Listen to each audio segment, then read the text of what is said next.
Hi everyone, it's board certified plastic surgeon SeanDoherty from Boston, and I've been asked by my patients and viewers to talk about fillers and just kind of clarify what they are and what they're used for.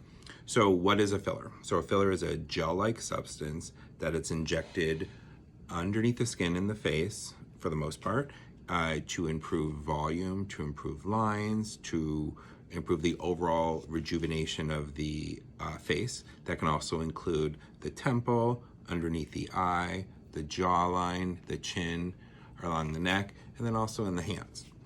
So fillers are made out of a variety of substances. The most common substance is hyaluronic acid.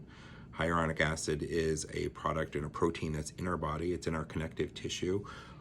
Its role is to hold on to fluid and to hydrate. And so that's how the gel kind of does its thing. The gel sits underneath the skin and volumizes.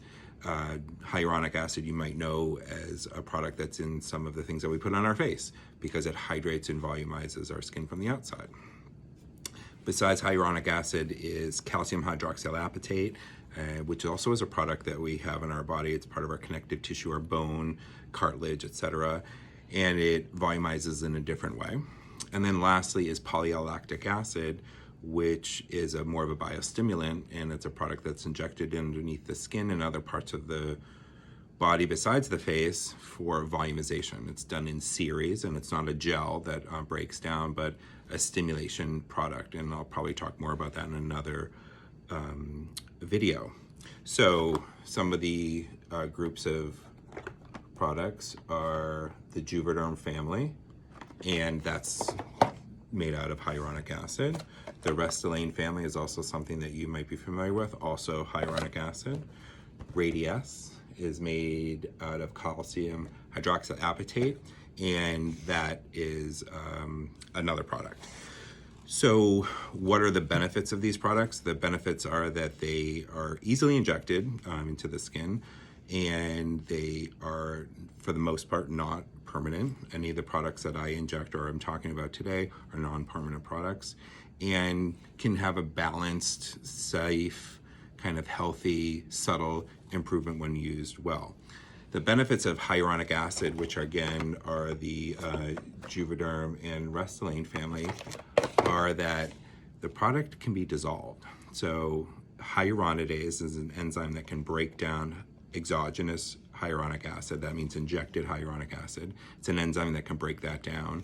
And that is an important thing if filler is injected in a place that doesn't have the best cosmetic improvement, or if it actually has a medical consequence. So if a filler is injected near or in a blood vessel, then the skin that's supplied by that blood vessel might be affected. And that's important in the nose, in this area, along the nasolabial folds, and in the lip area. And that's an emergency, and that's a significant complication with fillers, and you want to make sure that your injector understands how to do that and understands how to take care of that. And I'll be sure to talk about that concern and ways to prevent that from happening in future videos. So what filler goes where? Well, in general, the thicker, heavier fillers go in the mid-face and along the jawline, because here I'm trying to lift up, and here I'm trying to emphasize the jawline and emphasize sort of the chin. So products for good effects there are my bigger products. So Voluma from the Juvederm family, Restylane Lift or Restylane Define from the Restylane family, and then Radiesse is very good for along the jawline. Other areas have more of a subtle need, and then that's where the smaller products, the less robust products, are placed. So other Juvederm or Restylane products are placed along the nasolabial fold, perhaps along here, in the temple. The thinnest, most subtle fillers are injected along the tear trough, which is here, to improve the shadowing there. And then the medium fillers are typically placed in the lips to give some volume. More robust fillers tend to be placed in the hand. So the procedure for fillers lasts about 15 or 20 minutes to do the procedure. I wouldn't say it's completely pain-free, but it's fairly tolerable. I usually wash a patient's face after they've removed makeup, and then I'll wash it with alcohol and then something called chlorhexidine, and which will sort of sterilize their skin and make the procedure a lot more safe for the patient. So after that, the filler is injected with a needle underneath the skin. There's a small pinch. Oftentimes the filler is mixed with numbing medicine, which is called lidocaine. Then again, it takes about 15 or 20 minutes to do the procedure. It's also often combined with other procedures like neurotoxin injections, which are Botox or Dysport. Patient could be swollen in an area for a day or so. I ask them not to exercise for the first 24 hours, and I ask them not to massage or manipulate their face, so they wouldn't have a facial or a massage or any type of facial treatment for about the next 2 weeks. Typically, there's not a lot of discomfort after the procedure, though sometimes people might have a little bit of an ache along the bony areas like the jaw and the mid-face, and they take an anti-inflammatory non-steroidal for that first night. So the effects, people want to know how long these last for. Depends. Some people metabolize filler faster than others. In general, I would say that filler can last between 8 to 10 to 12 months. I think some people get longer out of that.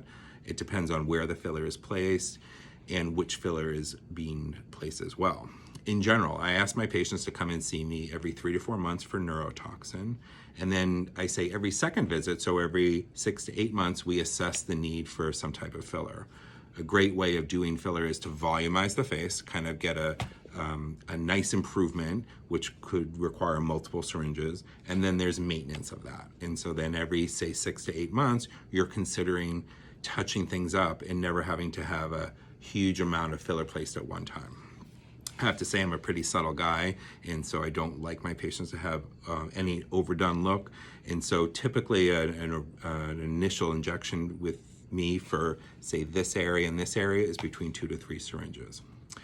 And the filler is injected with a needle. So this is what the filler looks like. A needle is attached, and then the needle is injected through the skin and the filler placed that way.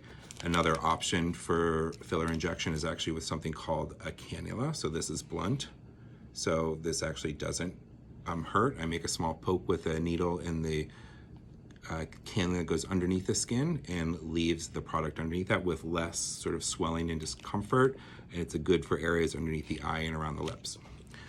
So I talked about a lot of stuff today. I hope this was helpful. I will